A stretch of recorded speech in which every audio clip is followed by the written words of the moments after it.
Welcome to నవలా హృదయం. ఈరోజు వీడియోలో వసంత శిశిరం నెక్స్ట్ పార్ట్ చూసేద్దాం. కథలోకి వెళ్ళిపోదాం రండి. రూప కుసుమలతో కలిసి ఆఫీసుకు చేరుకున్న శిశిరను చూసిన సౌమ్య ఏదైనా స్పెషలా అని అడుగుతుంది. ఆమెతో మాట్లాడేసి లిఫ్ట్లోకి వెళ్లిన శిశిరతో తప్పుగా ప్రవర్తించాలని చూస్తాడు నిశాంత్. ఆమె చేతిలో తన్నులు కూడా తింటాడు. క్యాబిన్ వద్ద శిశిర అందరితో కలిసి ముచ్చట్లు చెప్పడం చూసిన వసంత్ అదే విషయాన్ని అందరి ముందు నిలదీస్తాడు. ప్రాజెక్టు గురించి మాట్లాడాలి అంటూ ఆమెను తన క్యాబిన్ కు తీసుకువెళ్లి సడన్ గా ముద్దిస్తాడు. ఊపిరి భారంగా తీసుకుంటున్న ఆమెను వదిలి ఎదురుగా నిలిచి సూటిగా ఆమె కళ్ళల్లోకి చూస్తూ ఉన్నాడు వసంత్. ఆ కళ్ళు ఆమె నుండి ఏదో ఆశిస్తున్నాయి. ఆమె నుండి సమ్మతి కోసం ఆశగా ఎదురుచూస్తున్నాడు వసంత్. అతని ముద్దు మాయలో ఉన్న శిశిర అతనిని వ్యతిరేకించలేకపోయింది. సిగ్గుల మొగ్గవుతూ కనురెప్పలను వాల్చేసింది. ఆమెకు తెలియకుండానే ఆమె గులాబీ అదరాలు విచ్చుకున్నాయి. ఆ చర్య వసంత్లో ఉత్సాహాన్ని నింపగా ఎన్నాళ్లుగానో వేచిన క్షణం వచ్చిందనుకుంటూ ఆమెను తన కౌగిలిలో బంధించాడు. ఆమె పెదవులపై మరోసారి అధర సంతకం చేసి మోమంతా ముద్దుల జల్లలు కురిపించాడు వసంత్. అతడి స్పర్శకు పరవశించిపోతోంది శిశిర. ఆ పరవశంతో పాటే ఆమె గుండెల్లో అలజడి రేగింది. ఆమెను గోడకు పెట్టి మోకాళ్లపై వాలి ఆమె నాభిని చేరాడు వసంత్. ఆమె నడుమును 2 చేతులతో పట్టుకుని ఆమె నాభిని తన పెదవులతో బుజ్జగించాడు. శిశిరకు ఇంకా ఊపిరి కంట్రోల్లోకి రాలేదు. భారంగా శ్వాస తీసుకుంటూ తన్మయత్వంతో కళ్ళు మూసుకొని ఉండిపోయింది. క్షణక్షణానికి తన దేహం కొలిమిలా మారుతుంటే అతని జుట్టులోకి చేతులు చొప్పించి తనకేసి అదుముకుంది. అతడి ముద్దుల దాడికి ఆమెలో ప్రకంపనలు కలుగుతుంటే వేడి నిట్టూర్పులు విడుస్తోంది శిశిర. ఆమెలో వచ్చిన ఈ మార్పును గమనిస్తూ వసంత్ తన చర్యల ఉధృతి పెంచి ఆమెను మరో లోకపు తీరాలలో విహరించేలా చేశాడు. ఆమెలో ఎన్నడూ లేనంతలా అతడికి చేరువవ్వాలన్న కోరిక రాజుకుంది. ఆమెను నెమ్మదిగా సోఫాలోకి చేర్చాడు వసంత్. అతడి అల్లరి చూపులకు ఆమె నోటి వెంట ఒక్క మాట కూడా రావడం లేదు. వదలండి వాసుగారు, ఇది ఆఫీస్, అయినా ఏమైంది మీకివాళ అని అడగాలి అనుకుంది. కాని నోరు పెగలడం లేదు. అయితే అతడి కౌగిలి నుండి విడివడాలని ప్రయత్నిస్తూనే ఉంది. కందిన ఆమె మోము, ముడుచుకున్న ఆమె పెదవులను చూసిన వసంత్ మనసు మరింత గతి తప్పింది. మరోసారి ఆమె పెదవులను అందుకోవాలని చూడగా కంగారు పడింది శిశిర. బయట జరుగుతున్న దాన్ని ఓరకంట గమనిస్తున్న ఆమెకు చాలా సిగ్గుగా అనిపించింది.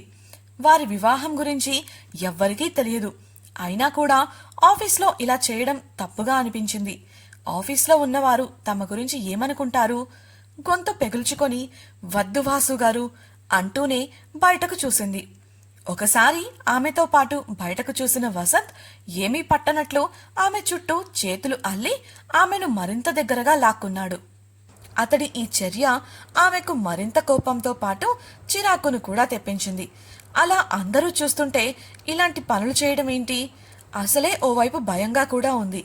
ఆ స్థితిలో ఏదో ఒకటి చెయ్యాలి అన్న కంగారులో అనుకోకుండా ఆమె చెయ్యి అతడి చెంపను సున్నితంగా తాకింది. దెబ్బ సున్నితంగానే తగిలినప్పటికీ శిశిర అలా చెయ్యడాన్ని జీర్ణించుకోలేకపోయాడు వసంత్. అతడిలో కూడా ఆవేశం, కోపం రాజుకున్నాయి. శిశిర చుట్టూ ఉన్న అతని పట్టు సడలింది. అదే అదునుగా అతన్ని దూరంగా తోసి తలుపు తీసుకుని గబగబా బయటకు వెళ్లిపోయింది శిశిర. అలా వెళ్లిపోతున్న ఆమెను కోపంగా చూస్తూ ఉండిపోయాడు వసంత్. మనసులో నేనే ఒక ఈడియట్ని, ఇంకా నీ మీద ఆశలు పెట్టుకున్నాను. నీ మెసేజ్ చూసి నిన్ను మిస్ అయ్యి ఆశగా వచ్చానే, నాకు బాగా బుద్ధి చెప్పావు అనుకున్నాడు.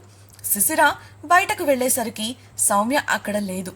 నేరుగా తన క్యాబిన్కి వెళ్లిన శిశిరకు ఎంతసేపటికి టెన్షన్ తగ్గడం లేదు. దాంతో తన వస్తువులు తీసుకుని ఎవరికీ చెప్పకుండా ఫామ్ హౌస్కు వెళ్లిపోయింది. వసంత్కు మాత్రం ఆమె ప్రవర్తన కొండంత నిరాశను కలిగించింది.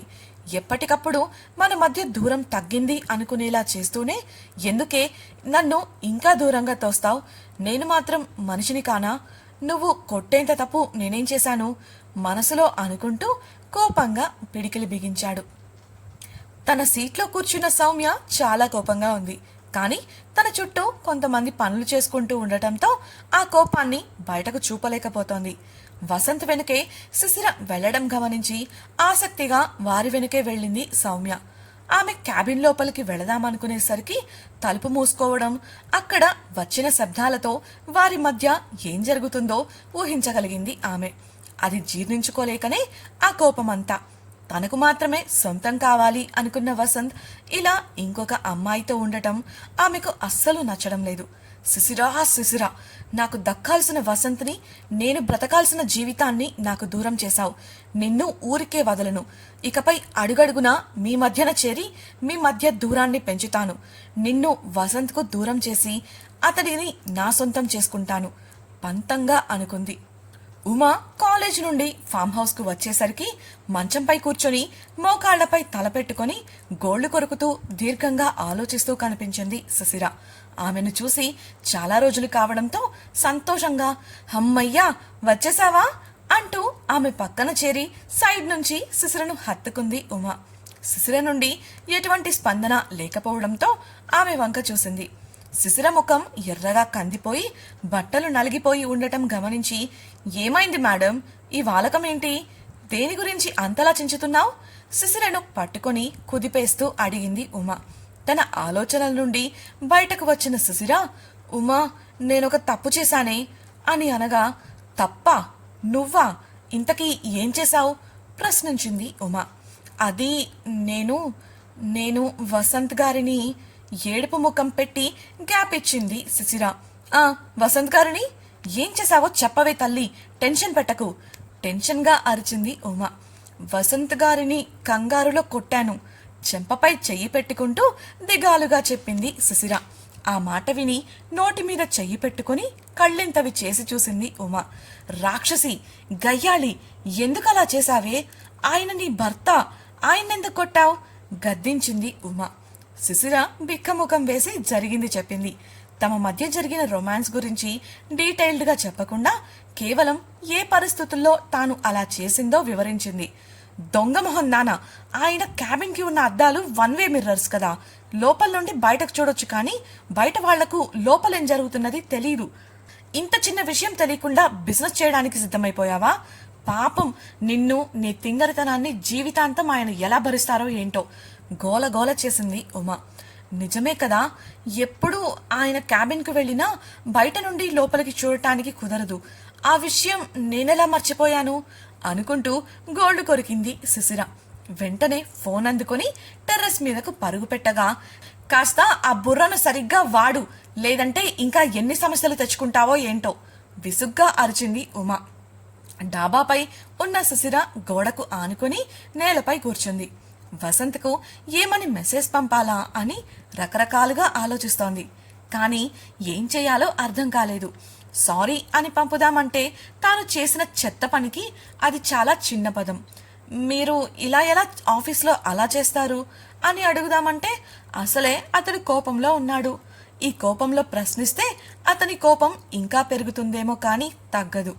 ఓణి కొంగు అంచును చేతులతో మెలిపెడుతూ ఆలోచనలో పడింది. "ఇది తప్ప నాకు మరో అవకాశం లేదు. శిశిరా, నువ్వెప్పుడూ ఆయన దగ్గర ఇలాంటి పిచ్చి పనులే చేస్తుంటావు. మళ్ళీ కవర్ చేయడానికి ఇదిగో ఇలానే కష్టపడాలి. తప్పదుగా" నిర్ణయించుకొని క్రిందికి వెళ్లి ఉమకు ఎదురుగా నిలబడింది.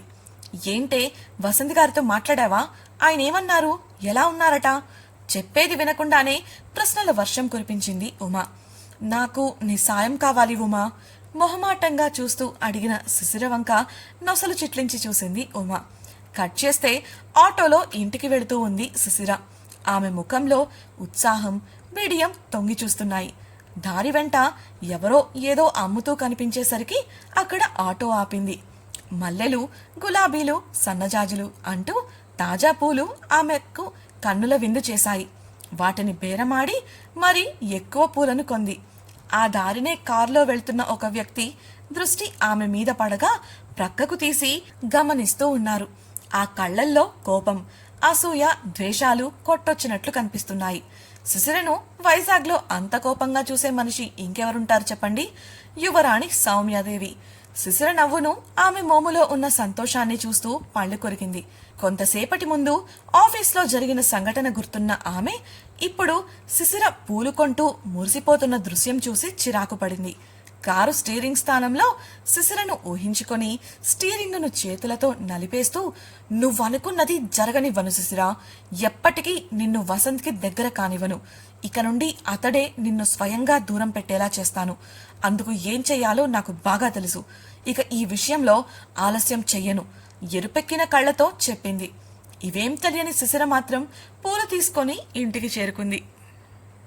ఇంతకీ శిశిర వసంత విషయంగా ఏమని నిర్ణయించుకుంది?